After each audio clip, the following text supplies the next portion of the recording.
Video games have been around since the 1970s and have advanced as time has passed.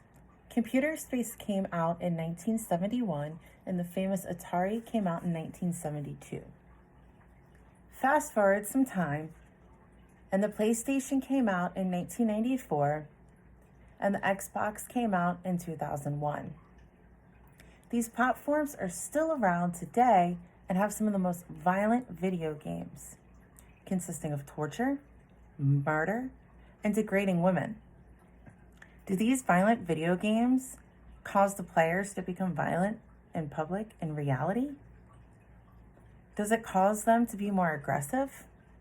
I'm here to tell you that these video games do cause aggression, especially in children.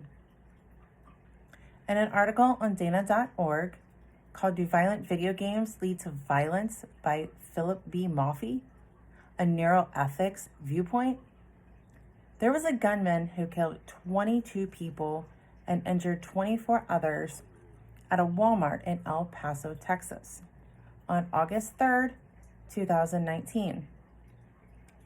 He made a fleeting reference to a video game Soldiers, indication that he was familiar with video violence, and many politicians were quick to blame video games for this and other mass shootings.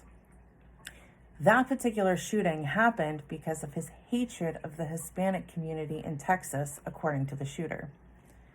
Apparently, there are violent video games where you can reenact the shootings of Columbine High School and Virginia Tech shootings. These were both horrible mass shootings.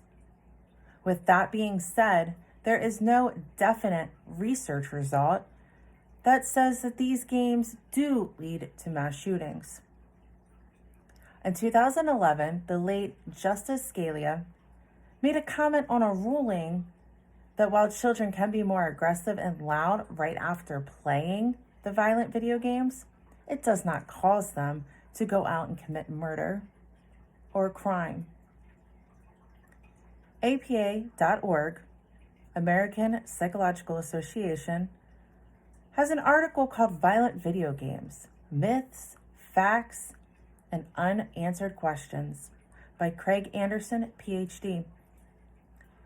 It states that violent video games are significantly associated with increased aggressive behaviors, thoughts, with effects of increased physiological arousal and decreased prosocial behaviors.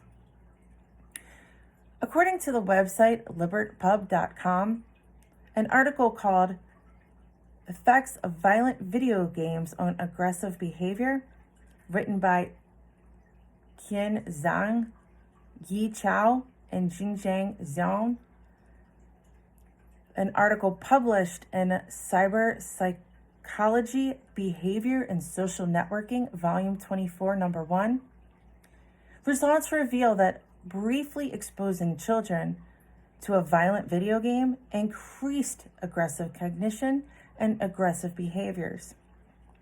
This was also more in the boy population than in girls. The median age of that study was 6.38 years old.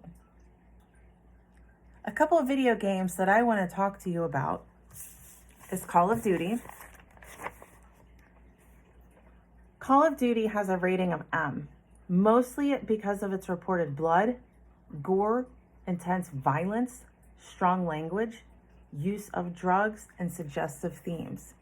It is a first person, so you are the one who is in control of the violence.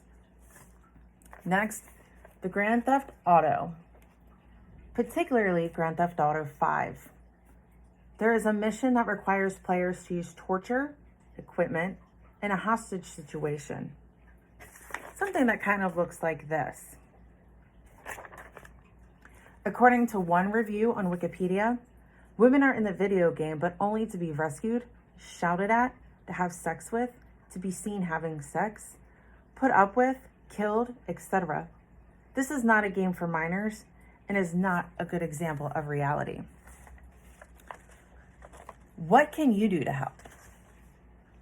Be aware of how children are acting, or if you don't have children, Be aware of how you are after playing.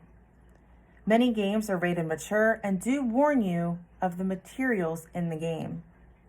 If you allow your young children to play, just be aware of your child's behavior and initiate conversations with them.